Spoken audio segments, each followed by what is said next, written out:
7월 2일 주일 떠나지 말아야 할 법이란 제목으로 잠언 1장 8에서 19절의 말씀입니다.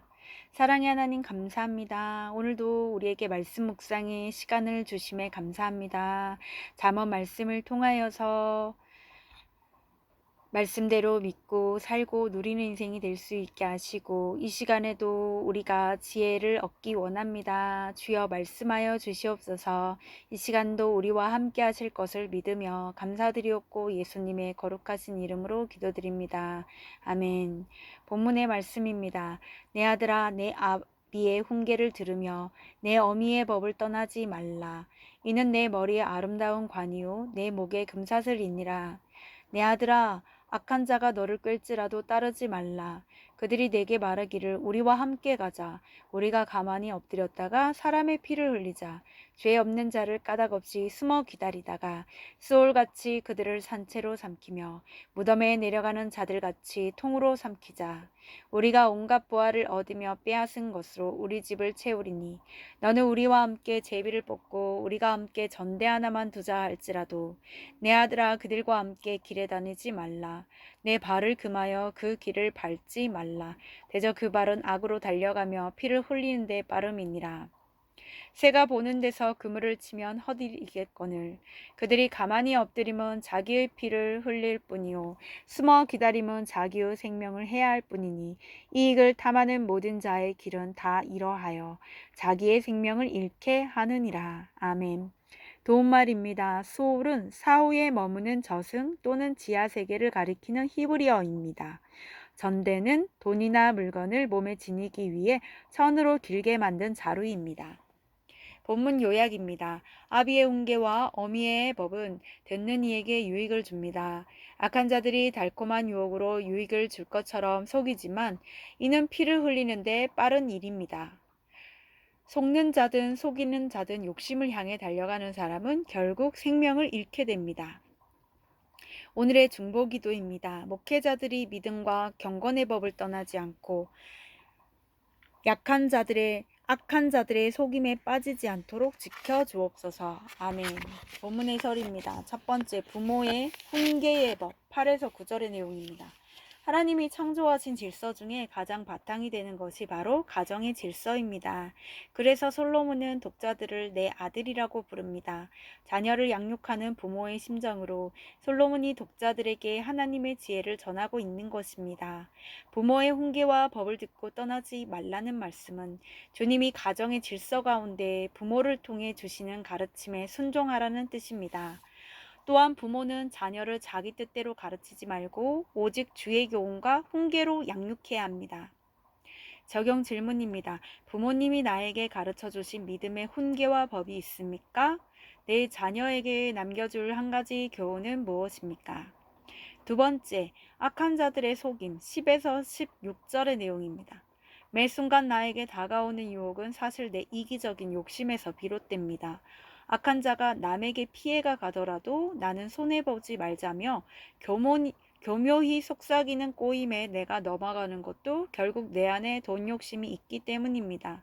그럴듯한 말로 내 욕심을 부추기에 그 말이 이상한 줄 알면서도 내 주머니를 채울 수 있다는 헛된 기대로 속습니다. 주님은 내가 이런 속임에 넘어가 악에 빠지지 않도록 말씀으로 금지하시고 사건으로 경고하십니다. 적용 질문입니다. 요즘 내가 받고 있는 유혹은 무엇입니까? 그것에 끌리는 내 욕심은 무엇입니까?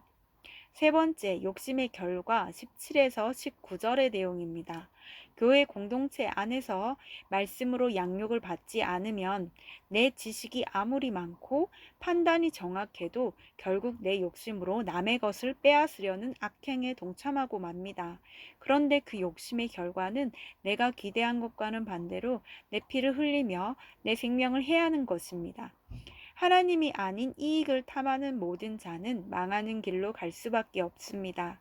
그러므로 이것을 들은 성도는 이제 말씀에 순종하여 내 욕심을 회개하고 이익을 탐하여 따라가던 일을 멈춰야 합니다. 적용 질문입니다. 내 이익을 탐하는 일을 스스로 합리화하면서 위험을 무릅쓰고 지속하고 있지는 않습니까? 당장 멈춰야 할 탐심은 무엇입니까? 오늘 기도하기는 저를 예수 믿게 해준 부모, 믿음을 물려준 부모를 주시니 감사합니다. 악한 자들이 저를 속이지만 그것에 빠지는 것은 결국 제 이기심과 욕심 때문임을 인정하오니 불쌍히 여겨주옵소서. 이익을 탐하는 자들의 길에 서지 않도록 오늘도 제 마음과 생각을 지켜주옵소서. 아멘. 묵상 간증입니다. 다시 찾은 생명이란 제목으로 김은혜님의 말씀 적용글입니다. 저는 어린 시절부터 주일학교에 다녔습니다.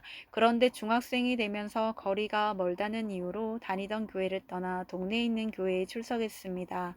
하지만 성경 이야기를 그저 동화처럼 여겼고 하나님의 훈계를 듣지 않고 하나님의 법을 떠나 살았습니다. 저의 어머니는 정신질환자이십니다. 그러다 보니 갑자기 이유 없이 울고 소리를 지르고 나셨습니다. 어머니는 어린 저희 삼남매가 당신 생각과 다르게 행동하면 잘 따라주지 않는다며 손에 잡히는 대로 들어서 때리셨습니다.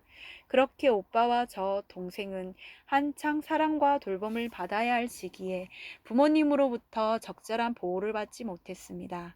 그런데 어머니의 그런 기질이 저에게도 전해졌고 제 안에는 늘 불안이 숨어 있었습니다. 그리고 경제적으로 어려운 환경에서 사람들의 손가락질까지 받게 되자 저는 무덤에 내려가는 자처럼 항상 잠으로 회피했습니다. 학창 시절에는 학업 능력이 뛰어난 우등생들을 부러워하며 동경했으나 그 무리에 낄 수 없었습니다. 그래서 저는 소위 문제아라고 불리는 친구들과 어울리며 그들의 비위를 맞춰줬고 그들과 함께 혼자 있는 아이들을 따돌리며 괴롭히기도 했습니다. 그러다 성인이 되어서는 직장에서 상사와 동료들에게 인정을 받고 싶었습니다. 그래서 모두 퇴근한 뒤에도 사무실에 혼자 남아 일하는 등 무리하게 일을 했습니다. 그렇게 경주마처럼 앞만 보고 달려가던 저는 공황장애로 더 이상 일을 할 수 없게 되었습니다. 그제야 저는 하나님을 찾다가 지인의 소개로 말씀이 있는 공동체로 인도를 받았습니다. 그리고 공동체의 권면에 따라 정신과 상담을 받을 수 있었습니다. 질병의 고난으로 저에게 찾아와 하나님의 훈계와 법을 사모하게 하시고 잃어버릴 뻔한 제 생명을 지키게 하신 하나님께 감사드립니다.